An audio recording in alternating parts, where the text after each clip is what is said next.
Warning: it is important that prior to performing this or any other safety or service procedure on any Marathon product, that the person performing the work has both read and fully understands the parts and service manual, as well as the product operator's manual, including the detailed safety instructions that accompanied this product.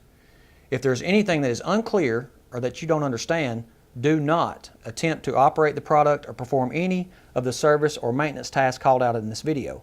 Quarantine the area, lock out and tag out the product, walk away and contact your supervisor immediately for clarification.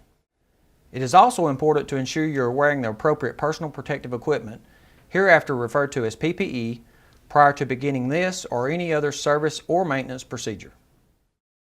This video is provided for informational purposes only and is not intended to be a comprehensive guide in any fashion.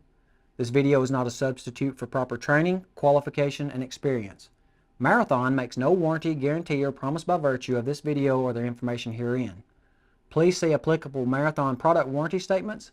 Please consult your workplace safety policies and relevant operator and service manuals. This video is intended to inform experienced technicians of generalized conditions that may occur on some units and provide information that could assist in the proper servicing of a unit. It is solely up to each technician to ensure the safety of the workspace and the work process.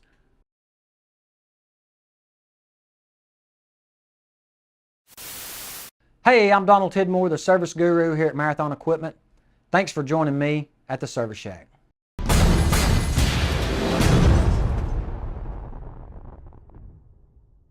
On behalf of everyone here at Marathon Equipment, we thank you for choosing our products.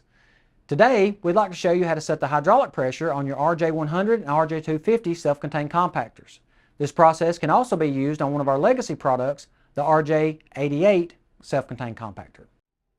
When the hydraulic cylinders used in your Marathon self-contained compactor are fully extended or retracted, they bypass internally.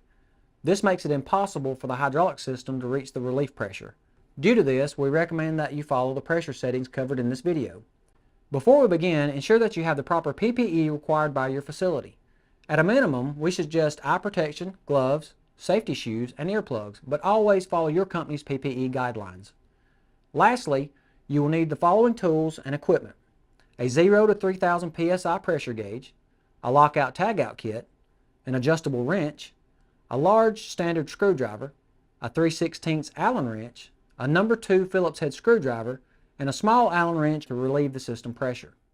Now that you have everything you need, let's get started.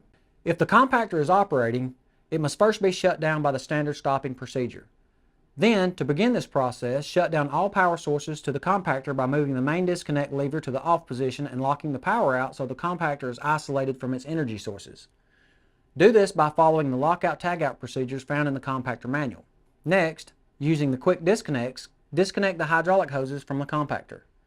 Then remove the 1/4 inch plug from the check valve and install the 0 to 3000 psi pressure gauge. After installing the pressure gauge, loosen the lock nut on the relief valve and turn the adjustment screw several turns counterclockwise to decrease the PSI. When this has been completed, remove the lockout provisions and turn the main disconnect lever to the on position.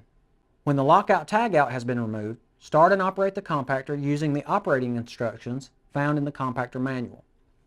While the compactor is cycling, check your PSI pressure gauge. With the hoses disconnected, the power unit will build pressure. On the relief valve, turn the relief adjustment screw clockwise to increase the PSI to the following recommended pressure settings.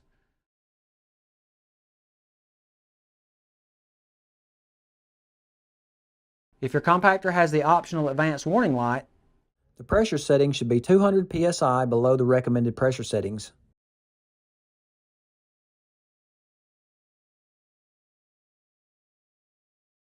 After you've adjusted the PSI to the recommended pressure setting, tighten the lock nut on the relief valve and press the emergency stop button to stop the power unit. Next, you will need to relieve the stored hydraulic energy by manually depressing the solenoid valve pin located in the center of each coil end of the directional control valve. After relieving the stored hydraulic energy, move the main disconnect lever to the off position and deploy the lockout tagout procedures to lock out power. After confirming lockout tagout has been implemented, remove the pressure gauge and replace the 1/4 inch plug in the check valve. Then reconnect the hydraulic hoses. remove the lockout provisions, and turn the main disconnect lever to the on position. The final step is to start and operate the compactor to ensure everything is working as intended. That's it. Now you know how to adjust the pressure settings on your RJ100SC and RJ250SC compactors. If you have any questions, please contact Marathon Technical Services at 877-258-1105. Remember, we're here to help in any way we can, so be safe out there, and thanks for joining me at the Service Shack.